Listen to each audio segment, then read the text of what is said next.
Ni kijana shupavu. Salman alilelewa na mdogo wa baba yake. Kwa pamoja, mdogo wa baba yake pamoja na mkewe walimpenda sana Salman, lakini Salman alisumbuliwa sana na ndoto, na kwenye ndoto hiyo aliona mto mkubwa na mnyama mweupe mwenye pembe moja, yani unicorn, na kisha aliuona mji wa Mohenjo-daro na mtoto akikimbia. Ndoto hiyo ilijirudia mara kwa mara, na mara nyingi akiiona ndoto hiyo kuna kawimbo alikuwa nakasikia. Siku hiyo baada ya kuota ndoto hiyo aliamka, na baada ya kutoka nje alimsikia mamake mdogo akiimba kawimbo kale na kaukasikia kwenye ndoto. Lakini alipomhadithia mama mdogo wake kuhusu ndoto hiyo, aliambiwa ni ndoto ya kawaida tu na kwa kawimbo anakaimba siku zote. Salman alitamani sana kwenda katika mji wa Mohenjo-daro, lakini siku zote alipowaambia wazazi wake walimkatalia katakata. Aliumia sana. Hivyo yeye pamoja na mdogo wake, yani Ojo, mtoto wa baba mdogo wake, walipanga njama za kutoroka na kwenda katika mji wa Mohenjo-daro. Wakati wanajiandaa kutoroka, kumbe mpango ulishashtukiwa na baba yao. Kuona kuwa Salman alikuwa na shauku kubwa ya kwenda Mohenjo-daro, ilibidi amkubalie, lakini akamwonya awe makini sana, kwani mji wa Mohenjo-daro ni mji mbaya sana, anaweza akapoteza maisha wakati wowote. Alimkutanisha na mzee mwingine ambaye yeye ni mfanyabiashara wa muda mrefu sana katika mji wa Mohenjo-daro. Akamwomba muongoze Salman, kwani atakuwa ni mara yake ya kwanza katika mji huo. Wazee hao waliibariki safari ya Salman na Ojo katika mji wa Mohenjo-daro, lakini mioyoni mwao hawakuwa na amani kabisa na safari hiyo. Safari ya kwenda Mohenjo-daro ilianza. Njiani Salman alikumbuka kitu alichopewa na mzee na maneno aliyoambiwa. Alikitoa kitu kile mfukoni kwake na kukikagua. Kilikuwa ni kikadi cha chuma, lakini ajabu, kikadi kile kilikuwa na mchoro wa mnyama yule yule anayemuota katika ndoto yake. Aliduaa na hakuelewa nini maana yake. Safari ilikuwa ndefu na hatimaye waliufikia mji wa Mohenjo-daro. Salman na Ojo walishangaa sana kuona mji ulivyokuwa. Mji wa Mohenjo-daro ulikuwa ni mji wa kibiashara na watu kutoka sehemu mbalimbali walikusanyikia hapo kibiashara. Alipigwa na butwaa tena kuona katika geti la kuingilia katika mji huo kulikuwa na nembo yenye alama ya yule mnyama. Huyu mnyama na nini katika maisha ya Salman? Mbona anakutana naye kila mara? Kitu cha kwanza alichokutana nacho anapoingia katika mji wa Mohenjo-daro ni lazima ulipie, na malipo hayo yanakusanywa na kuwekwa kwenye kikapu, lakini hayajulikani yanakwenda wapi. Alipojaribu kuuliza hakujibiwa, badala yake akapewa kikadi kinachomruhusu kuingia na kufanya biashara katika mji wa Mohenjo-daro. Ajabu ya kwanza aliyokutana nayo Salman mara tu baada ya kuingia katika mji wa Mohenjo-daro, chizi mmoja alijitokeza mbele yake na kumzuia. Chizi, wewe unafanya nini hapa? Wewe hutakiwi kabisa katika mji huu. Ondoka haraka, ondoka. Mji huu ni mbaya sana kwako. Utakufa. Ondoka. Lakini mlinzi aliyekuwa pembeni alimfokea chizi yule aitwaye Jakiro na kumwambia aache kusumbua wageni. Salman alimshika bega chizi yule Jakiro, kisha akachukua nguo yake aliyokuwa amejifunika akamfunika, lakini bado chizi yule alimtaka aondoke katika mji wa Mohenjo-daro. Kitendo cha Salman kumfunika nguo chizi Jakiro kilionwa na askari mwingine, hivyo askari huyo akagundua kuwa Salman ni mtu mwenye moyo mzuri, akatamani kuwa karibu naye, na muda wote Salman alipokuwa akitembea alikuwa akijihisi kuwa alishawahi kuwa katika mji huo. Askari yule alimsogelea na kujitambulisha kwake kuwa anaitwa Lotar na ni askari wa Mohenjo-daro. Salman naye akajitambulisha na kumtambulisha mdogo wake kuwa anaitwa Hojo. Muja ni mtoto wa mkuu wa mji huo. Aliwasumbua sana wananchi kwa kutaka kununua bidhaa zao kwa bei ya ipangayo yeye, na ukiwa mbishi unakula kipigo, na bado watu hawawezi kusaidia chochote, kwani watu wote walimwogopa sana Muja na baba yake. Lakini swala hilo lilimkera sana Salman. Hakupenda kuona watu wakionewa. Aliingilia kati na kuanza kumkoromea Muja. Usitaki kuwanyanyasa watu kwa sababu una pesa. Utanunua bidhaa kwa bei elekezi, kama hutaki ondoka. Muja, hiyo bei elekezi ndo ipi? Salman, hii unaelewa, kama hutaki ondoka. Lakini askari Lotara aliingilia kati na kuanza kuwatawanya watu, kisha akamgeukia Muja na kumwambia, msamehe bure, huyo kijana ni mgeni hapa Mohenjo-daro, hakufahamu wewe ni nani. Muja alikubali kwa kutikisa kichwa, kisha akachukua vipande vya fedha akamrushia Salman, na hapo vibaraka wake wakachukua mizigo na kuondoka. Salman alibaki njia panda, hakujua nini kinaendelea. Baadaye Lotar alijaribu kumwelewesha yule ni nani. Hata hivyo bado Salman hakukubaliana naye, kwani swala lile lilimuumiza sana, na hapo sasa alianza kugundua kwa nini aliambiwa mji wa Mohenjo-daro ni mbaya. Akamfuata mdogo wake na kumwambia, Hojo, paki vitu vyetu tuondoke, siwezi kukaa katika mji huu wa kijinga. Askari Lotar aligundua pia kuwa ndani ya Salman kuna kitu kingine cha muhimu, hivyo akaendelea kuwa karibu naye. Wakati wanaendelea kupaki mizigo yao, macho yakamtoka Salman. Alimuona mrembo wa haja, mrembo wa kuvutia, malaika wa mji wa Mohenjo-daro. Binti aliitwa Chani. Askari Lotar akamwambia kuwa huyu ni binti wa kuhani mkuu wa mji huu. Watu wote walimheshimu, kuzaliwa kwake kulitabiriwa, na sasa yeye ndo mwakilishi wa Mungu wetu. Hata pale alipowaambia watu kuwa nitawageuza mbuzi, watu waliamini kwa kuamini kweli itatokea. Lakini kwa Salman macho yalishamtoka na mtego umeshamnasa. Mrembo Chani alielekea uelekeo wa kule walikokuwekwa akina Salman. Askari Lotar akamwambia Salman asimwangalie sana, kwani inaweza kumletea matatizo, lakini ilishindikana, kwani ikishaandikwa imeandikwa. Macho ya Chani na Salman yakakutana, wakatazamana macho kwa macho, ni kama kila mmoja alikuwa akimshangaa mwenzie. Salman akajaribu kuzuga, lakini hapana, haikuwezekana. Macho yake yakamsaliti, akageuka tena kumtazama. Mrembo Chani naye ni kama aliona kitu kwa Salman, lakini mwishowe akaamua kuondoka. Salman akabaki kula kwa macho. Mdogo wake akamtania, Hojo, paki vitu vyetu tuondoke, siwezi kubaki kwenye mji huu wa kijinga. Kwa hiyo brother Salman, ni paki tuondoke. Askari Lotar alicheka, kwani Salman alishaahirisha safari baada ya kumwona mrembo mrembo Chani. Mji wa Mohenjo-Daro una sehemu mbili, una sehemu ya juu na sehemu ya chini. Sehemu ya juu wanakaa watu waliojiweza na sehemu ya chini wanakaa makabwela. Salman alitamani kwenda kuuona mji wa juu ukoje. Alipomwambia askari Lotar akamwambia kule huwezi kuingia mpaka uwe na kadi maalum. Salman akakumbuka kile kikadi alichopewa na babake mdogo, akamwonyesha Lotar na kumwambia unamaanisha kikadi hiki? Lotar, umekipata wapi kikadi hiki? Salman, hiki nimepewa na babangu mdogo. Walianza safari ya kwenda katika mji wa juu. Walipofanikiwa kuingia, walishangaa jinsi gani mji wa juu ulivyokuwa umejengwa vizuri, lakini ghafla wakamwona mrembo Chani na kuhani mkuu baba yake wakiwa bado wanawakodolea macho. Ghafla farasi waliokuwa wamefungwa sehemu wakakata kamba, wakaanza kutimkia uelekeo wa kule walikokuwa kuweko Chani na baba yake. Baba yake akafanikiwa kutoroka, lakini farasi wale wakawa wanamfuata Chani. Salman alitoka mbio kwenda kumuokoa mrembo Chani. Alipofanikiwa kumuokoa mrembo Chani, alibaki kumkodolea macho ya husuda. Ua la upendo likachanua ndani ya moyo wake. Kuhani mkuu baba yake alitokea na kwenda kumshukuru Salman kwa kumuokoa binti yake. Kuhani akamuuliza unaitwa nani? Akajibu naitwa Salman. Lakini pamoja na kuongea na kuhani, macho ya Salman na ya mrembo Chani ni kama yalikuwa yanazungumza. Mrembo Chani tayari alikuwa amedata kwa Salman. Hii ni maajabu. Mtoto wa kuhani kadata kwa Salman. Salman naye kadata kwa mtoto wa kuhani. Sokoni tena kukawa hakukaliki. Kila akisikia sauti ya mwanamke anakodoa macho akihisi ni Chani anatokea. Ikabidi amuage mdogo wake Hojo kuwa anakwenda kwenye pango la ibada, akiamini huko atafanikiwa kumuona Chani. Alipoingia ndani tu akapigwa na mshangao mwingine. Alikutana na mchoro wa mwanamke wa ajabu kwenye nguzo, na mwanamke huyo alikuwa amesimama juu ya mnyama yule anayemwota siku zote kwenye ndoto zake. Lakini pia alimkuta kuhani mkuu akiwa mbele ya nguzo hiyo yenye mchoro. Kuhani akamwambia huu ni mchoro wa Mungu wetu Mother Sindu, na hapa ndipo tunapokuja kuabudu siku zote. Salmani akamwambia mimi kuna kitu kinanishangaza. Huyu mnyama kila siku namuona kwenye ndoto zangu, lakini pia nakutana naye kila sehemu. Hata kikadi alichonipa babangu mdogo huyu mnyama yupo. Kuhani akamuuliza babako mdogo anaitwa nani? Salmani akamwambia babangu mdogo anaitwa Durjan, na babangu mzazi sikuwahi kumuona, lakini alikuwa anaitwa Surjan. Kuna kitu kuhani alikigundua, lakini hakusema kitu, akaondoka. Ghafla Chani alitokea, wakakutana macho kwa macho, lakini hawakuongea kitu, kwani pale ni kwenye jengo la ibada. Waliishia kukodoleana macho, kwani mioyo yao imeshazungumza tayari. Kila mmoja alimuhitaji mwingine, ilibaki kuambizana tu. Alipotoka ndani ya pango, alimuona askari Lotar na wengine wakikimbia. Akamsimamisha na kumuuliza kulikoni. Lotar akamwambia tunakwenda kuangalia kuna mtu kauawa na kutundikwa. Salmani ikabidi awafuate. Walifika kweli na kukuta kuna watu wametundikwa na familia zao zinalia. Mbali na watu wao kuna watu wengine walishatundikwa zamani. Inaonyesha sehemu hiyo ni sehemu ya kutundikia watu, tunaweza kuiita Golgota, yani fuvu la kichwa. Salmani alishangaa sana kuona hali hiyo, na alipouliza kutaka kujua kulikoni, Chizi Jakiro alitokea na kumwambia kuwa mauaji yote hayo yanafanywa na mkuu wa mji huo, yani Maham. Akamwonyesha unaona hawa wote walikuwa ni viongozi waliokuwa wanampinga Maham na wote waliuawa. Salmani aliumia sana, akamgeukia askari Lotar na kumwambia inakuwaje watu wanauawa na nyie mpo hamfanyi chochote? Lotar akamwambia sisi hatuna uwezo, tutafanya nini? Yeye ndo mwenye mji wake. Kwa mara nyingine tena Salmani alikasirika na kusema hii sio sawa, hii hali inatakiwa kurekebishwa. Watu hawawezi kuuawa kinyama hivi afu watu mkafumbia macho. Siku iliyofuata matangazo yalifanywa kwamba watu wote wanatakiwa kulipa kodi, na kodi zimepanda na lazima watu walipe. Watu hawakufurahishwa, lakini hakuna aliyefumbua mdomo wake kusema lolote. Salmani alitokea na kupinga swala hilo, akasema hey nyie vibaraka wa Maham, mwambieni Maham wananchi tumegoma, hatutalipa kodi. Mwambieni Maham Mohenjo-Daro sio mji wake peke yake, huu ni mji wa wananchi, na bila wananchi huu mji usingeitwa Mohenjo-Daro. Ni kama watu walikuwa wanasubiria mtu awaanzishie. Wote wakasimama kidete na kupinga swala hilo. Kibaraka mmoja akataka kwenda kutembeza kipigo, lakini Salmani akamstopisha. Wananchi nao wakachachamaa, wakaanza kumsogelea. Kibaraka akaogopa na kuondoka. Habari zilimfikia Mahamu, mkuu wa mji. Akauliza huyu Salmani ni nani? Mbona anakuja kuwavuruga watu wangu? Hemu mchunguzeni ni nani na ametokea wapi? Lakini kuhani kuna kitu ameshakigundua kuhusu Salman. Chani aliingia mtaani kwenda kumsaka Salmani akiwa amevaa nguo za kawaida sana ili watu wasimjue. Hadi kijakazi wake alimshangaa kwa nguo alizozivaa, na kweli alijaribu kupita mbele ya watu kuona kwamba watamgundua, lakini hakuna aliyemgundua. Ghafla wakakutana macho kwa macho na Salman. Huo ukawa ni mwanzo wa ukaribu wao, wakashikana mikono na kuamua kutembea huku na kule. Lakini ghafla kibaraka aliyetumwa kumchunguza Salman aliwaona. Alianza kuwafuatilia ili kujihakikishia kuwa aliyemuona ni Chani akiwa na Salman, ukizingatia kuwa makubaliano yalishafanyika kati ya Maham na kuhani mkuu kuwa Chani lazima ataolewa na mtoto wa Maham. Sasa kuonekana kwake na mwanaume mwingine, ukizingatia pia kuwa yeye ni mwakilishi wa Mungu, ilimfanya mtu huyo aendelee kuwafuatilia ili kujihakikishia kile alichokiona. Mapenzi kati ya Salman na Chani yalinoga. Hata walipokuwa mbalimbali, kila mmoja kwa wakati wake alikuwa akimfikiria mwingine. Ni kama kuna hali ya furaha fulani hivi ilikuwa imejitengeneza katika mioyo yao. Na habari zikamfikia Maham kwamba sio tu Salmani amekuja kuwaharibu wananchi wako, bali ameshamrubuni mpaka Chani. Ilikuwa ni siku ya tafrija ya kuombea wapenda nao, na aliyekuwa akiongoza tafrija hiyo si mwingine bali mwakilishi wa Mungu Sindu, yani mwakilishi wa Mother Sindu, si mwingine bali ni Chani. Na tafrija hiyo wageni hawaruhusiwi, lakini Salmani alijipenyeza na kujikuta yuko ndani. Na alipokuwa kazama ndani, Salmani aligundua kitu kingine. Maham alikuwa alikuwa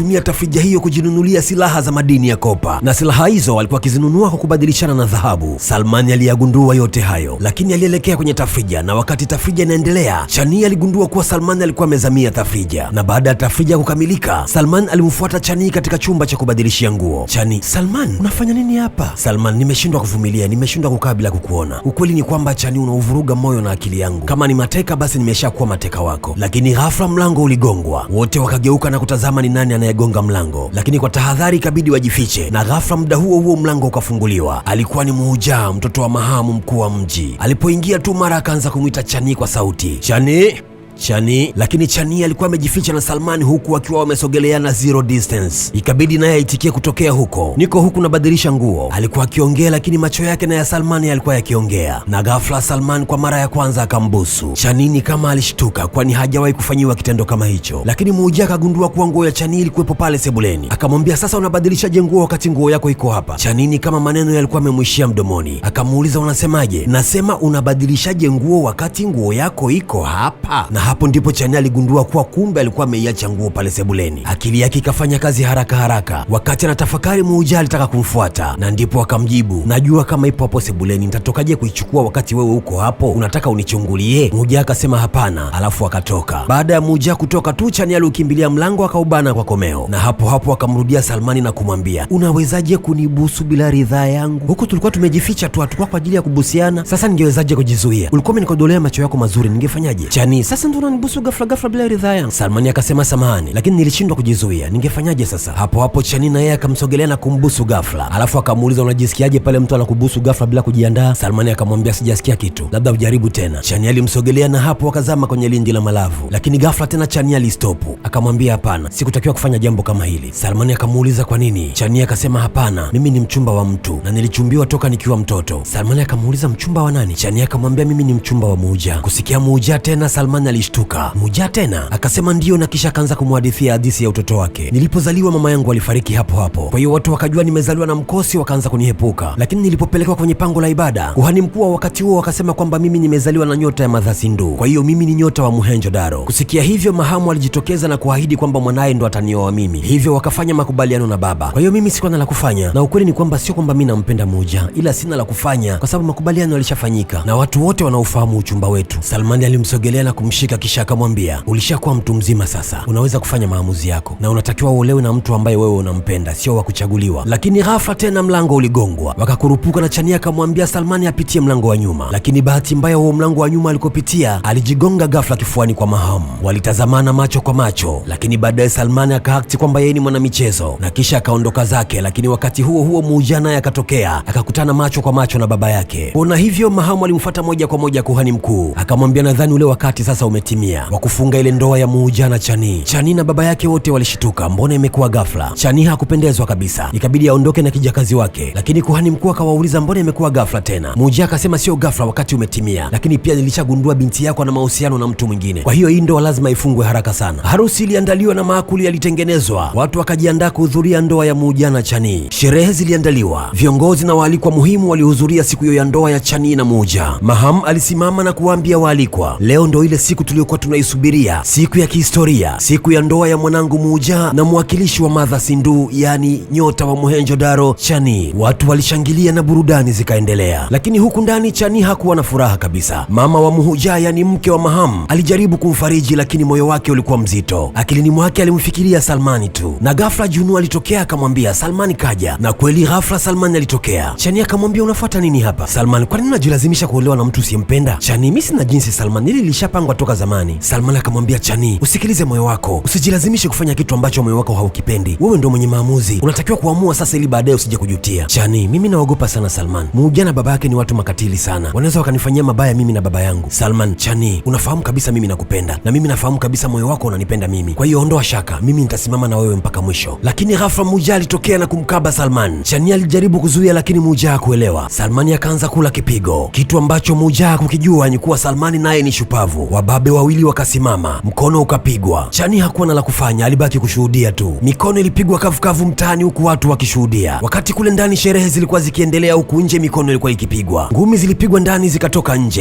nje zikarudi tena ndani, huku wananchi walijitokeza kutaka kushuhudia harusi ya mwakilishi wa Mother Sindu, lakini wakazuiwa getini. Kwa mshangao geti likafunguka lenyewe na wababe wawili wakajitokeza huku wakizichapa. Watu walishangaa kumwona bwana harusi akizichapa na Salman, lakini ghafla baba yake alitokea akamwambia Muja acha. Vibaraka wa Mahamu wakaingilia kati na kuwatenganisha. Salmani akatiwa nguvuni. Mahamu, huyu ni nani anakuja kuleta vurugu siku ya ndoa takatifu? Lakini yule kibaraka akasema huyu ndo yule niliyemuona na Chani. Mahamu, kwa hiyo kumbe huyu ndo yule anayewarubuni watu wa Mohenjo-Daro, na kumbe huyu ndo yule niliyeambiwa amemrubuni Chani. Chizi Jakiro alikuwepo na alikuwa anaangalia kila kilichokuwa kinaendelea. Mahamu, kwa hiyo huyu anatakiwa apate adhabu ya kifo tena hapa hapa. Chani na baba yake walishtuka. Askari Lotar na mdogo wake Salman nao walishtuka. Kuhani mkuu ambaye ni baba yake Chani akaingilia kati, akamwambia mheshimiwa Mahamu, leo ni siku takatifu, leo ni siku ya ndoa takatifu, hatutakiwi kumwaga damu. Hata hivyo pia Mohenjo-Daro na sheria zake, hatutakiwi kumhukumu mtu bila kujua ukweli. Lakini Muja aliingilia kati, hapana baba, ukweli si mmeshauona, mmeshuhudia wenyewe kinachoendelea, huyo anatakiwa auawe hapa hapa. Mahamu akamwambia mwanaye hapana Muja, kisha akamsogelea akamnong'oneza, tulia, mimi nina mpango wa jinsi ya kumuua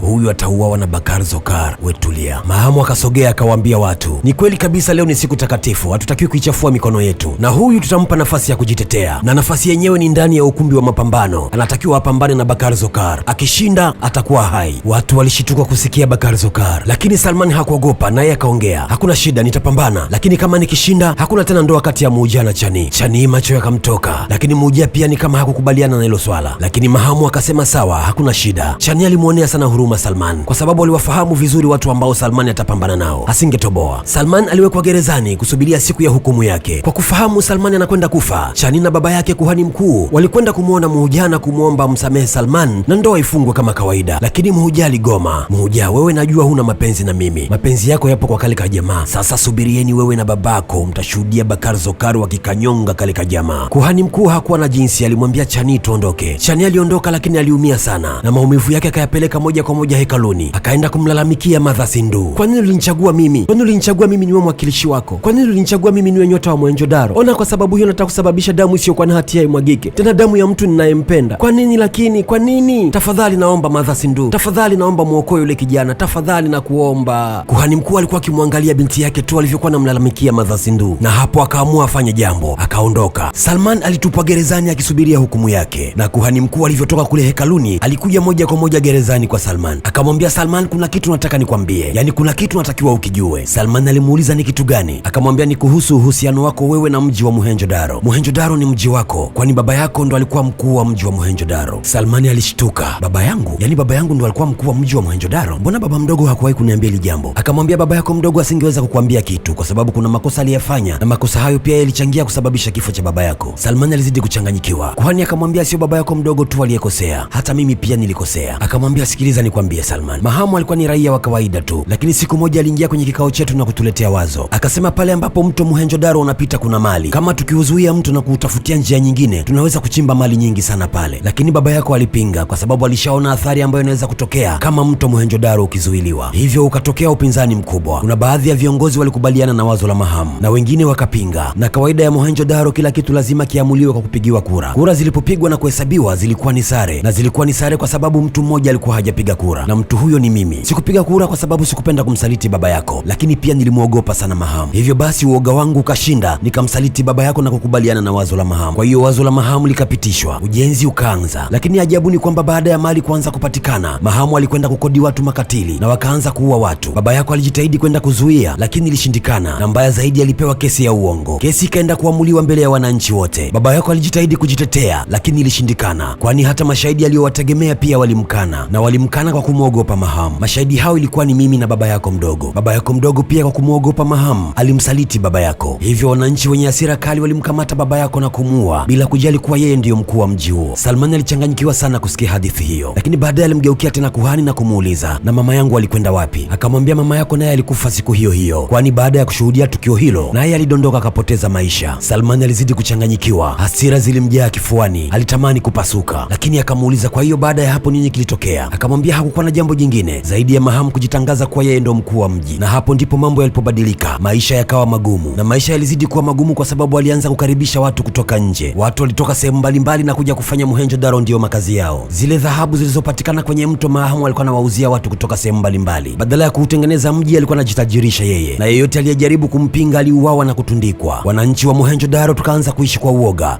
wa kumuogopa Mahamu. Hivyo ndivyo ilivyokuwa Salman. Naomba unisamehe sana kwa sababu mimi ni mmoja wa watu waliosababisha kifo cha baba yako. Salman hakusema chochote, lakini sasa ni kwamba kuna kitu alikielewa. Alikuwa anajiuliza siku zote ana uhusiano gani na mji wa Mohenjo-Daro. Sasa ameanza kuelewa sababu. Kuhani akamwambia, ninaamini ujio wako Mohenjo-Daro una sababu. Naamini kuna kitu Mother Sindu alikuwa anakuonyesha kwenye ndoto zako, lakini siamini kama kesho utakuwa salama. Ukiingia kwenye ukumbi wa mapambano sidhani kama utatoka salama. Yule mzee aliyesafiri na Salman kwenda Mohenjo-Daro alirudi kijijini na alimpelekea taarifa baba yake mdogo Salman kuwa Salman amekamatwa na leo ndo siku yake ya kuhukumiwa. Baba yake mdogo na mama yake mdogo walichanganyikiwa. Kumbe ndio maana walikuwa hawataki kumruhusu Salman aende Mohenjo-Daro. Na siku ya hukumu ya Salman ilitimia. Watu walijazana ukumbini, na katika watu hao walikuwepo mdogo wake Salman na Junu kijakazi wa Chani, na viongozi mbalimbali walihudhuria akiwemo kuhani mkuu na binti yake Chani. Na muda ulipofika, Salman aliletwa akiwa amezungukwa na askari. Alipoingia ndani aliletewa silaha nyingi achagua atakayoitumia, na baada ya kuchagua silaha macho yake yakagongana na macho ya Chani. Walitazamana kwa muda, ni kama Salman alikuwa anamwambia usiogope, nitatoka salama. Mpaka hapo Salman alikuwa hajajua atapambana na nani. Ndipo mageti yakaenda kufunguliwa, likatokea jitu la kwanza limeshikilia panga kubwa. Yaani lilikuwa ni jitu kweli kweli, lakini ajabu ni kwamba Salman hata hakuogopa. Zaidi alijiweka tayari kwa mapambano, na akiwa anajiandaa kupambana, ghafla geti jingine likafunguliwa, likatokea jitu jingine kubwa kama hilo la mwanzo. Salman alipolitazama kwanza alimeza mate, akajua hapa sasa nimekwisha. Mahamu akamwambia mgeni wake, unawaona hawa ndo Bakar Zokar. Yule pale ni Bakar, huyu hapa ni Zokar. Mtu yoyote akikutana nao lazima wammalize. Salman alijiweka tayari kwa mapambano, lakini ni kama alikuwa anacheza tu, kwani mijitu ilikuwa na nguvu balaa. Yaani ile anaanza tu akanyang'anywa silaha ikatupwa kule. Kila akipiga ngumi ni kama alikuwa anapiga ukuta, na hapo akaanza kuchezea kipigo. Alikuwa anarushwa kama mpira, akashikwa kwenye kichwa akanyanyuliwa kama kakuku. Chani akajua basi ndo mwisho wa Salman. Mara Lijamali kaongea, Kanishka. Mgeni wa Mahamu akauliza, Kanishka? Kanishka ndo nini? Mahamu, Bakar Zokar wanakula watu. Hapo anamwambia tumle. Basi jitu jingine likachukua panga kwa ajili ya kukatakata nyama. Salmani akaanza kurudi nyuma akijua anakwisha. Jitu lilizidi kumsogelea Salmani lilimkatekate. Salmani aliendelea kurudi nyuma, lakini alikuwa akipiga mahesabu. Liliponyanyua panga kutaka kumkata, Salmani alipita chini ya miguu yake, na hapo akaanzisha mashambulizi. Aliruka na kulikanyaga jitu mgongoni, akapanda juu ya ukuta. Watu waliogopa wasijue anataka kufanya nini, lakini mwenyewe alikuwa na mahesabu yake. Aligeuka na kujirusha kwa nguvu, akatua juu ya mabega ya jitu Bakar na kulipeleka mpaka chini. Zokar naye alipoona hivyo alikimbilia silaha, lakini Salman alimuwahi akamtandika ngumi ya taya. Jitu Zokar lilikwenda mpaka chini. Muuja na baba yake macho yaliwatoka, kwani walitegemea Salmani atauawa kama kasisimizi, lakini mambo yamekwenda tofauti. Salmani alikuwa amechachamaa na Bakar Zokar walikuwa wanagaragara chini, huku akihangaika kutafuta silaha zao. Kuona hivyo, Salman naye alikimbilia silaha yake, akaichukua ile reki tayari kuendelea na mpambano. Bakar Zokar walikuwa wamekasirika na wakaamua kushambulia kwa nguvu zao zote, lakini bado Salman aliweza kuwadhibiti. Zokar alilitupa panga lake kujaribu kumlenga Salman, lakini alimkosa, hivyo akawa hana silaha ya kuendelea na mpambano. Kutokea juu ya jukwaa, Muuja alimrushia silaha nyingine, kitu ambacho hakiruhusiwi kwenye sheria za mapambano, lakini aliamua kufanya tu kwani yeye alihitaji Salmani afe. Na kweli mambo yalibadilika. Salmani alianza kuchezea kipigo. Maskini Chani alijua Salmani sasa anakufa, lakini hali ilikuwa tofauti. Salmani ana mwili mdogo lakini ni mwingi wa maarifa. Bakari alijua sasa hapa nammaliza Salman, lakini hakujua kuwa yeye ndo anakwenda kumalizwa, kwani baada ya kutunyishiana misuli, Bakari alichomwa na kitu chenye ncha kali. Kwanza kilichoma kwenye mguu, alafu kikachomwa shingoni. Ukelele ukamtoka Muuja, Bakar no! Hakutegemea kabisa kilichotokea. Kuona hivyo, Zokar naye alichachamaa, alimfuata Salman kwa hasira, lengo akammalize, lakini naye akakutana na kitu kizito, akajikuta na yumba na kupoteza silaha. Watu walisimama wasiamini kinachotokea. Mikono ya kibabe ilikuwa ikipigwa kati ya kabwana mdogo na mijitu yenye miraba minne. Upepo ni kama ulibadilika kidogo. Salmani akachezea kipigo, kwani jitu Zokar lilikuwa limekasirika. Sema tatizo linatumia miguvu tu, alitumia akili. Salmani alitumia maarifa mengi, akaling'ang'ania na kisha akalipanda juu ya mabega, akaanza kulishushia mikono ya kichwa mfululizo. Mahamu macho yalimtoka, hakuamini kile alichokuwa nakiona machoni kwake. Kipigo kilikuwa cha kutosha mpaka jitu likapata kizunguzungu, lakini bado lilitamani kula nyama ya Salman. Likamfuata tena kwa kasi. Salmani akalitime, akalichota mtama kisha akalitegeshea reki, na huo ukawa mwisho wa Zokar. Jitu lilikuwa likining'inia juu ya reki. Muuja alipiga ukelele wa no, lakini no yake haikusaidia kitu, kwani Zokar alikuwa tayari kapoteza uhai. Ukumbi mzima ulikaa kimya, watu hawakuamini kilichokuwa kikitokea. Salman alijizoazoa kutoka pale chini alipokuwa amelala, lakini ghafla bila kutarajia alivamiwa tena na Bakar, lakini bado hakutaka kushindwa. Akaendelea tena kutoa kichapo, kwani Bakari hakuwa na nguvu tena. Salman alimtandika na kumpeleka chini, kisha akachukua upanga wake kutaka kummaliza, kitu ambacho hakikutarajiwa. Bakari aliinua mikono kuomba msamaha. Mahamu hakuamini kilichotokea, kwani alitamani sana Salman afe, lakini imeshindikana. Ukumbi wote ukanyanyuka kuanza kumshangilia Salman, kitu ambacho Mahamu hakukipenda. Salman, Salman, Salman! Mahamu na mwanaye Muja walichukizwa sana na hali hiyo. Kuhani mkuu na binti yake Chani walifurahia sana. Mke wa Mahamu ambaye ni mama yake Muja naye alikuwa anafuatilia tukio hilo kwa mbali kupitia dirishani. Macho kwa macho, Salman aliangaliana macho kwa macho na Mahamu na mwanaye Muja. Kile walichokitarajia kimefeli, na Salman ni kama alikuwa anawaambia mimi hamniwezi. Chani alimkimbilia Salman na kutamani kwenda kumkumbatia, lakini aliogopa kumgusa kisi atamuumiza, na wala hakufia tena kumkumbatia Salman, kwani alikuwa yuko huru sasa. Hakuna ndoa tena kati yake na Muja, kwani makubaliano yalifanyika kabla ya mpambano kwamba endapo Salman atashinda basi kutakuwa hakuna ndoa kati ya Muja na Chani. Macho kwa macho, Salman na Chani waliangaliana macho kwa macho. Chani alitamani amguse, lakini aliogopa atamuumiza, kwani mwili wake ulijaa vidonda. Mara kuhani mkuu aliwasogelea na kumwambia Salman, sasa nimejua kwa nini Madhasi ndo alikuleta Mohenjo-Daro. Alikuleta ili uje uikomboe Mohenjo-Daro. Wewe ndo mkombozi wa Mohenjo-Daro. Watu wote sasa wako na wewe, wala hawamjali tena Mahamu. Lakini ghafla watu walivamia na kuja kumnyanyua Salman. Walimbeba juu juu huku wakimshangilia. Mara Salman aligeuka na kuiangalia picha ya yule mnyama aliyekuwa akimwota siku zote. Alianza kuelewa maana yake na kwa nini moyo wake siku zote ulimtuma kuja Mohenjo-Daro. Baada ya mpambano wa Salman na Bakar Zokar, Muja alionekana ni mtu mwenye mawazo sana, na alikuwa na mawazo kwa sababu kila alichokitarajia hakikutokea. Ahadi ni ahadi. Wakorea wanasema nyaksu nyaksu. Walikubaliana Salman akishinda basi hakuna ndoa kati ya Muja na Chani. Sasa anateseka kwa mawazo, amempoteza mwanamke anayempenda, lakini baba yake alimfuata na kumwambia, Muja, Mohenjo-Daro ni mji wako, haya mengine madogo madogo achana nayo, na kama unaona unateseka kwa sababu ya yule mwanamke basi muondoe tu yeye na baba yake, wewe ukose na Salman akose basi. Lakini Muja alipingana na wazo la baba yake, akamwambia baba, hapana, Chani hatakiwi kufa, anayetakiwa kufa ni Salman.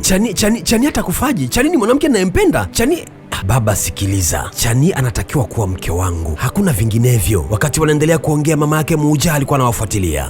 Muja sikiliza, angalia huu mji wa Mohenjo-Daro, mji wote huu hapa ni wa kwako, na unachoamua kukifanya ndo unachokifanya, kwa sababu wewe ndo mkuu wa mji huu. Usiogope kumwangamiza usiyempenda, uwa yeyote unayemtaka. Alafu tazama silaha hizi tulizozinunua bado hatujazitumia, sasa tunatakiwa tuzitumie kuangamiza tusiowapenda, akiwemo kuhani mkuu Chani na huyo Salmani anayekuvuruga. Maneno yote hayo wakati wanayazungumza, mke wa Mahamu yani mama yake Muja alikuwa anawafuatilia kwa makini sana mlangoni. Ushawishi wa baba yake ulimuingia sana Muja, akaamua kufanya jambo. Kuhani na binti yake Chani walikwenda kufanya kafara hekaluni. Baadhi ya watu waliungana nao, lakini Muja pia alijibadilisha kama mmoja wa washiriki. Chani na baba yake waliendelea kutoa kafara kwa furaha bila kujua ni nini kinawafuata. Wakati shughuli inaendelea, Muja alijipenyeza katikati ya watu, na hapo ndipo akakutana macho kwa macho na kuhani. Alishangaa na kutamka Muja, lakini Muja alikuja kwa shari. Hapo Muja hakufanya kosa, alimpiga shoka ya kifuani. Chani alishuhudia, akapiga ukelele baba, lakini tayari mzee alikuwa amemalizwa. Aliyumbayumba akaenda mpaka chini. Roho ya kifo ilikuwa imemtawala Muja, alitamani kuua wakati wote. Watu walianza kukimbia huku na kule. Chani alikuwa akimshuhudia baba yake alivyokuwa akipambana na kifo. Uhai ulikuwa ukimtoka kuhani mkuu. Kuna baadhi ya watu walijitahidi kupambana na Muja, lakini Muja aliwashinda nguvu, na kwa vile lengo lake ilikuwa kummaliza kuhani na binti yake, aligeuka kumwangalia Chani yuko wapi, lakini Chani alikuwa kesha toroka. Akaamua kumfuata. Chani na Junu walijitahidi kukimbia kwa nguvu zao zote, lakini kwa vile Muja alikuwa akiongozwa na roho wa kifo, alizidi kuwakaribia, na hapo alimdaka Chani. Junu alijitahidi kumsaidia, lakini alitupwa kule. Muja akaikamata vizuri shingo ya Chani, lengo amnyongelee mbali. Akamwambia, mimi nakukosa na Salmani akukose. Lakini alipotaka kutoa kisu wa mchome, alipigwa na gogo mkononi. Aligeuka kuangalia limetoka wapi. Nyama Salmani alitokea. Kumbe taarifa zilishamfikia. Vibaraka walijitahidi kumzuia, lakini wapi, walichezea kipigo. Muja naye alikuwa kamng'ang'ania Chani, ilikuwa ni lazima ammalize, hakutaka kumwacha hai. Alipoinua kisu ili kumchoma Chani, Salmani aliudaka mkono, akaupiga na kisu ikadondoka, lakini bado Muja alikuwa amemng'ang'ania Chani. Ilikuwa ni lazima mmalize, alafu ndo aanze kudili na Salman. Aliikamata kisawasawa shingo ya Chani, lakini Salman naye alijitahidi kumng'atua. Chani macho yalimtoka, kwani alikuwa amekabwa kisawasawa. Salman naye alikuwa amemkaba vilivyo Muja, lakini akagundua kuwa Muja alikomaza shingo, akabadilisha pigo, na hapo Muja akamwachia Chani. Salmani akaendelea kumtembezea kipigo, na hapo sasa ukatokea mpambano mkali kati ya Muja na Salman. Maadui wawili walikuwa wamekutana, zikapigwa. Muja akaona bora kwanza nimalizane na Salman, halafu ndipo nitammalizia Chani kiulaini. Pakachimbika, ilipigwa mikono ya nguvu. Salmani akaenda chini, lakini sio Salmani peke yake tu aliyepata taarifa. Kumbe mdogo wake Hojo na askari Lotar nao walipata taarifa, wakaja kumsaidia. Muja alichukua kile kisu kilichodondoka, akakichoma kifuani kwa Salman, kisha akaidaka shingo ya Salmani na kumpiga kabali, yaani ukisikia form 6 ndo hiyo. Lakini Salman hakukubali, akachukua kile kijisu kilichokuwa kifuani kwake, akamchoma cha mkono. Hapo Muja alipiga ukelele kelele na kumwachia. Mkono mmoja ulikuwa hauna nguvu tena, kwani alikata mishipa ya mkono, lakini bado Muujia alikuwa mbishi. Alipotaka kuvamia tena, Salmani akakata mishipa ya mkono wa pili, na hapo Muujia akajikuta mikono inaning'inia, lakini bado akaendelea kuwa mbishi, akavamia tena, na hapo Salmani akamweka kijisu cha moyo. Muujia akadondoka kama mzigo, uhai ukamtoka taratibu. Mdogo wake Hojo na askari Lotar nao walikuwa wakishuhudia, kwani na wao walikuwa wamemaliza mpambano. Ni siku ya mazishi ya kuhani mkuu. Chania alichukua moto na kumchoma baba yake. Hizo ndizo tamaduni zao, wanachoma moto badala ya kuzika. Wananchi na viongozi mbalimbali walikuwa wamekusanyika. Chania alikuwa amempoteza baba yake kipenzi, pamoja na kufarijiwa na Salmani pamoja na vijakazi wake, lakini bado alilia sana. Lakini ghafla alinyamaza, akafuta machozi, kisha akamgeukia Salmani akamwambia, nataka niitoe siri. Akasogea katikati ya watu na kuwaangalia. Chizi Jakiro naye alikuwepo katikati ya watu hao. Chania alianza kwa kuongea, kuna siri kubwa ambayo natakiwa niwaambie, na siri hiyo alikuwa anaijua ni baba yangu peke yake. Laiti kwamba Salmani angeuawa na Bakar Zokal, siri hii msingeweza kuijua. Mzee mmoja akamuuliza, ni siri gani Chani? Tuambie. Chani, ukweli ni kwamba ujio wa Salmani hapa Mohenjo-Daro haikuwa matakwa yake, bali ni matakwa ya Mother Sindhu, na hiyo ni kwa sababu Salmani ni mtoto wa Surjan aliyekuwa mkuu wa mji wa Mohenjo-Daro. Hapo watu walianza kuangaliana, na Chizi Jakiro akadakia,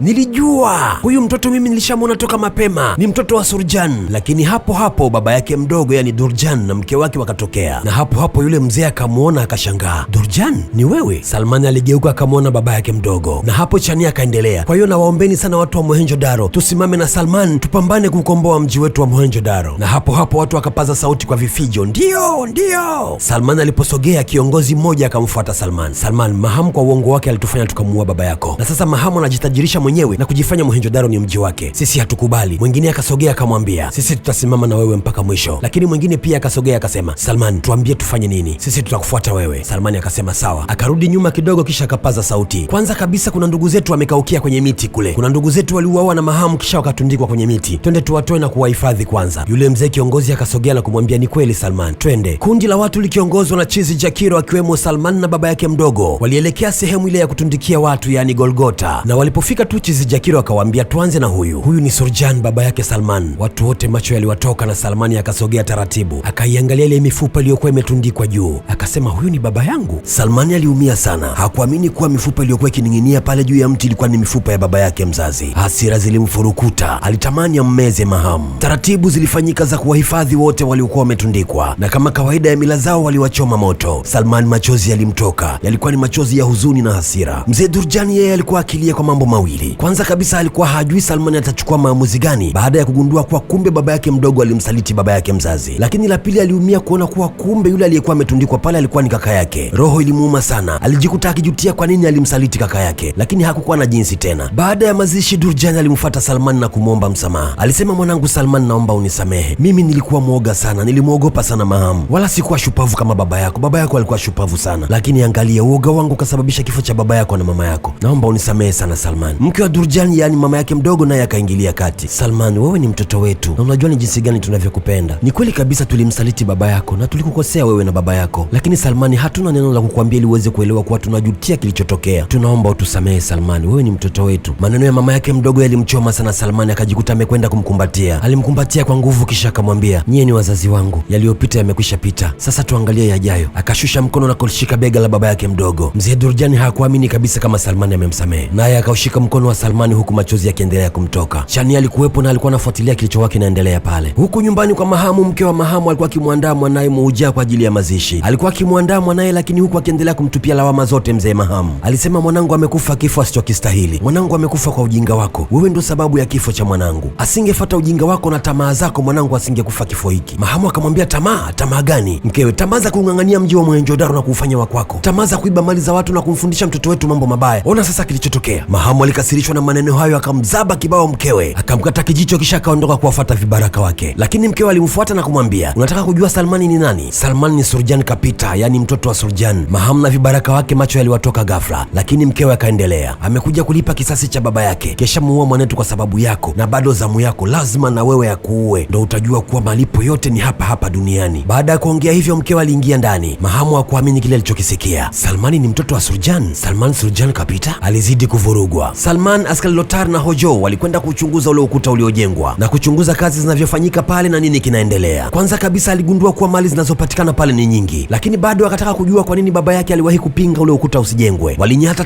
taratibu kusogelea ule ukuta, na ndipo Salmani akapanda juu kwenda kuchunguza ni nini kinaendelea huko juu. Alipofika alipigwa na butwa. Kwanza alishtuka kabisa, maji yalikuwa yamejaa sana ukilinganisha na kamfereji kalikochimbwa kwa ajili ya kuyasafirisha maji hayo. Yaani kulikuwa na hatari kubwa sana, yaani kwamba ikitokea mvua ikanyesha na ule ukuta ukavunjika alafu maji yakatoka, kutakuwa hakuna mji unaoitwa Mohenjo-Daro tena. Askari Lotara aliwakusanya askari wenzio waaminifu akawaleta kwa Salman. Wakawa wanapanga mipango ya jinsi ya kuwakomboa watu wa Mohenjo-Daro. Askari Lotara akamwambia Salman kuwa askari hawa wako tayari kuipigania Mohenjo-Daro. Kwa hiyo tuambie nini cha kufanya. Salman akamwambia kwanza kabisa tukawateke wale watu wanaokuja kununua dhahabu, maana nimegundua hizo dhahabu huwa zinauzwa na kusafirishwa usiku kwa usiku. Lotara akamwambia sisi tuko tayari. Wageni wa Mahamu waliokuwa wanasafirisha mali usiku wakisindikizwa na vibaraka wa Mahamu hawakutarajia nini kingetokea, na wala hawakujua kuwa Salman na timu yake wameshazuia njia. Walipochunguza kuangalia nini kimetokea, Salman alitokea na timu yake na kuanza kutembeza kipigo. Vibaraka wale walijitahidi kupigana nao lakini hawakuweza. Timu ya Salman na askari Lotara ilikuwa na nguvu kuwazidi. Salman alimkamata yule mgeni wa Mahamu ambaye ndo mnunuzi mwenyewe, akamtupa chini, kisha akamnyanyua na kumwambia sitaki kuimwaga damu yako kwa sababu sikujui. Sasa ondoka na usije ukarudi tena hapa Mohenjo-Daro. Akamsukuma kisha yeye na msafara wake wakaanza kuondoka. Lakini kuna kitu kilimshtua Salman. Ilikuwa ni miungurumo ya radi. Kulikuwa na dalili zote za mvua kunyesha. Akamuita kijana Manu na kumwambia aende akakae kule kwenye ukuta. Kama kutatokea dalili yoyote wakati mvua inanyesha basi awahi kumwambia. Hali hiyo ya hewa pia ilimshtua Mahamu. Hakutarajia kabisa kuwa mvua itanyesha. Lakini ghafla vibaraka wake wa kukodi walitokea na kumwambia kuwa kuna tatizo kubwa. Aliuliza tatizo kubwa, tatizo gani? Akaambiwa msafara wa yule mgeni wako mfanyabiashara umetekwa na Salman. Mahamu alizidi kuvurugwa. Akawaambia sasa ni vita. Nendeni mumtafute huyo Salman na askari Lotar muangamize. Vibaraka waliondoka wakiwa wamejiandaa kwa vita. Salman aliwakusanya wananchi na kuambia, leo nimegundua uovu wote wa Mahamu. Siku zote alikuwa anawauzia wageni mali zetu na kujinunulia silaha. Tazameni hizi hapa, tumeziteka silaha nyingi tu. Tena mnaona silaha za madini ya kopa. Alikuwa anazinunua kuzifanyia nini? Sasa niambieni ndugu zanguni, tunafanya nini? Mko tayari tukamuondoe Mahamu? Watu wote wakaitikia ndio, twende. Salman, basi twendeni. Lakini ghafla hapo hapo walishangaa silaha zinarushwa. Vibaraka wa Mahamu walikuwa wameingia wakiwa tayari kwa vita, lakini walisahau kuwa wananchi wote walishakuwa timu Salman. Walijikuta wakichezea kipigo hadi wanawake waliingilia kati. Vibaraka walichezea makofi ya wanawake wenye hasira, na ndipo Salmani akaongoza njia akifuatiwa na babake mdogo na askari Lotar. Msafara wa wananchi ukaunga nyuma yake. Safari ilikuwa kuelekea nyumbani kwa Mahamu. Wananchi wenye hasira kali wakiongozwa na Salman waliingia nyumbani kwa Mahamu hadi askari waliokuwa getini waliofungulia geti wakazama ndani. Askari Lotar na wenzie kwanza waliwadhibiti askari wa Mahamu waliokuwa mlangoni. Salman na kundi la watu wakazama ndani. Mahamu alikuwa ameandaa mkutano wa viongozi. Mkutano huo ukavamiwa. Viongozi wote walisimama na Salmani akaunganisha moja kwa moja mpaka mbele ya Mahamu. Akamwambia kila kitu kimekwisha, muda wako umeisha. Mahamu alitaka kuanza kuongea utumbo. Salmani akamtwisha mkono. Mahamu akaenda chini, akanyanyuka na kutaka kurudisha pigo, lakini hakumweza Salman. Alidhibitiwa kisha katupwa tena katikati ya watu. Mahamu kuona hivyo akawaamuru vibaraka wake wamvamie Salman, lakini Salman akaingilia kati akamwambia, hawa hawawezi kufanya kitu tena kwa sababu huna cha kuwalipa. Walikuwa wanakusikiliza kwa sababu ulikuwa unawalipa dhahabu. Sasa hivi huna chochote. Na kweli mmoja wa vibaraka akamwambia, sisi tulikuwa tunakufuata kwa sababu ulikuwa unatulipa vizuri. Sasa hivi huna cha kutulipa. Hatuwezi kukusikiliza tena. Mahamu akamgeukia Salman na kumwambia, sasa mimi na wewe tuna tofauti gani? Sasa wanakusikiliza wewe kwa sababu wewe ndio unamiliki dhahabu sasa, eh? Akataka kumchoma kisu lakini Salman alikiona. Akamdhibiti na kisu ikadondoka chini. Kisha akamwambia, ulimuua babangu na kuvuruga mji wa Mohenjo-Daro. Sasa hivi wananchi hawataki tena na hawakutaki tena. Babake mdogo Salmani akaingia kati na kuwaambia viongozi waliokuwepo pale, kawaida ya Mohenjo-Daro lazima tupige kura. Wanaosimama upande wa Mahamu wafungue mkono, wanaosimama upande wa Salman wakunje ngumi. Viongozi wote wakakunja ngumi akiwemo Chizi Jakiro. Basi Salmani akatangazwa kuwa ndio mkuu wa Mohenjo-Daro kwa sasa. Watu walishangilia akiwemo Chizi Jakiro, lakini Salmani alikataa. Akasema, mimi siwezi kuwa kiongozi. Mohenjo-Daro itaongozwa na wananchi wake. Kisha akatoka. Askari walimkamata Mahamu na kutoka naye. Raia wenye hasira wakakivunjilia mbali kiti cha Mahamu. Huku nje mvua ilikuwa tayari inanyesha. Askari Lotar na wenzio walimburuza Mahamu huku akizodolewa na wananchi. Mahamu aligeuka akamwona mke wake akiwa anamwangalia tu bila kufanya chochote. Ni kama aliyakumbuka maneno ambayo mke wake alikuwa anamwambia. Kule kwenye ukuta Manu alishangaa kuona maji yanaanza kupita. Akawashtua wenzie, tuondoke haraka, tuondoke, kwani maji yalikuwa yamezidi zaidi na ukuta ulikuwa umeshindwa kuyadhibiti. Mahamu aliletwa akafungwa kwenye mti kusubiria adhabu yake. Wananchi walikuwa wamepania kumuua vibaya, kwani walikuwa na hasira naye. Mvua ilizidi na ghafla watu wakajikuta wamekaa kimya, na hapo Manu alitokea huku akipiga ukelele, Salman, ukuta umeshindwa kudhibiti maji. Salman alifikiria kidogo kisha akawaambia watu, msipaniki, ila naombeni kila mtu akachukue mizigo yake, mjiandae kuondoka katika mji wa Mohenjo-Daro. Tunatakiwa tuvuke upande wa pili wa mto kabla maji hayajazidi. Fanyeni haraka kwa sababu maji yakizidi kutakuwa hakuna mji wa Mohenjo-Daro tena. Nendeni haraka, nendeni. Watu walisambaratika kwenda kujiandaa wakamwacha Mahamu pale. Salmani akamsogelea akamwambia, uliitaka sana Mohenjo-Daro. Sasa tutakuacha hapa ufe na Mohenjo-Daro yako. Mahamu akasema, hapana Salman, usiniache hapa. Usiniache nifie hapa Salman, tafadhali. Lakini Salmani hakumsikiliza, akaondoka yeye na babake mdogo na mdogo wake. Chizi Jakiro alikuwa akifurahia kila kinachotokea. Siku zote alitamani sana kuona kifo cha Mahamu. Kwa hiyo akajikuta anashangilia kila hatua. Baada Baada ya kutoka nje ya mji wa Mohenjo-daro walikuta mto umeanza kujaa. Salman aliumiza kichwa kutafuta mbinu ya kuwavusha watu. Basi hapo akachora mchoro wa mbinu ambayo wamefikiria na haraka sana akawaambia watu waanze kuishughulikia. Walihangaika huku na huku kuiandaa mbinu hiyo. Walihusisha kamba, mitumbwi, ng'ombe na vitu vingine ili mradi mbinu ikamilike. Kila kitu kilifanyika haraka haraka lakini kwa umakini mkubwa. Baada ya kukamilika lilipatikana daraja. Watu wakaanza kuvushwa haraka haraka. Kule ndani Mahamu alikuwa akihangaika kujinasua lakini ilishindikana kwani alikuwa akitumia kijiti kukata kamba. Watu wote walifanikiwa kuvuka na kupanda juu ya kilima lakini mtu mmoja alikuwa amesalia. Alikuwa ni chizi Jakiro. Salman alirudi kumchukua lakini wakati huo mto ulikuwa umezidi na ukuta ulikuwa umeanza kuvunjika. Jakiro alimwambia Salman, wewe nenda tu, mimi nitafia Mohenjo-daro. Mohenjo-daro na Jakiro, Jakiro na Mohenjo-daro. Salman alimwacha akaamua kuondoka lakini alikuwa amechelewa kwani ukuta ulikuwa tayari umebomoka na maji yalikuwa yakija kwa nguvu zote. Salman naye alikazana kukimbia kwa nguvu lakini maji yalikuwa tayari yamefika na kuanza kuondoka na daraja la mitumbwi. Salman alijitahidi na kujirusha lakini maji yalikuwa tayari yamemfikia. Akadondokea ndani ya maji. Chani macho yalimtoka akijua tayari amempoteza Salman, lakini bahati ilikuwa kwake. Alipodondokea ndani ya maji aliwahi kushika kamba na Lotar na mdogo wake Ojo wakaenda kumsaidia. Maji sasa yaliupasua ukuta wote. Watu wa Mohenjo-daro waliushuhudia mji wao ukifunikwa na maji. Mahamu alikuwa bado akiendelea kujinasua lakini maji yalipasua mageti na kuvamia mji wa Mohenjo-daro. Mahamu akafia kwenye maji na mji wa Mohenjo-daro. Chizi Jakiro naye akafia kwenye maji na mji wa Mohenjo-daro. Mji wote ukafunikwa na maji. Watu walisikitika sana kuona mji wao ukifunikwa kwa maji. Mke wa Mahamu naye alikuwa ni mmoja kati ya watu waliookolewa na Salman. Mume wake Mahamu amefia kwenye maji lakini yeye ameokoka. Salman aliwaongoza wananchi wote kuelekea uelekeo wa jua na huku wakakutana na ardhi nyingine nzuri yenye rutuba, na ardhi hiyo ilikuwa na mto mkubwa mzuri wenye maji masafi. Salman aliyaonja maji hayo na kugundua kuwa maji ni masafi, yanafaa kabisa kwa matumizi ya jamii ikiwemo na kunywa. Akawaambia itabidi tuishi hapa, haya ndo makazi yetu mapya. Salman na Chani walitazamana kisha wakakumbatiana. Salman alipotupa macho mbele alimwona yule mnyama aliyekuwa na muota siku zote, na kumbe ule mto aliokuwa na uota siku zote ndo huo mto ambao wameufikia. Salman alimtazama yule mnyama na mnyama naye akamtazama Salman, na hapo Salman akaulizwa, mji huu na mto huu tutavihitaje? Salman akamtazama tena yule mnyama kisha akasema, mji huu tutauita Ganga. Na hapa ndio mwisho wa filamu yetu ya Salman ambayo kwa jina halisi inaitwa Mohenjo-daro. Tukutane tena katika kisa kingine kitakachofuata. Usisahau kusubscribe kwenye akaunti ya YouTube ili kila story nayoiweka ikufikie kwa wakati, na unaposubscribe hakikisha umebonyeza na alama ya kengele ili unapata notification katika simu yako moja kwa moja. Asante, mimi naitwa Director Mo. Ciao.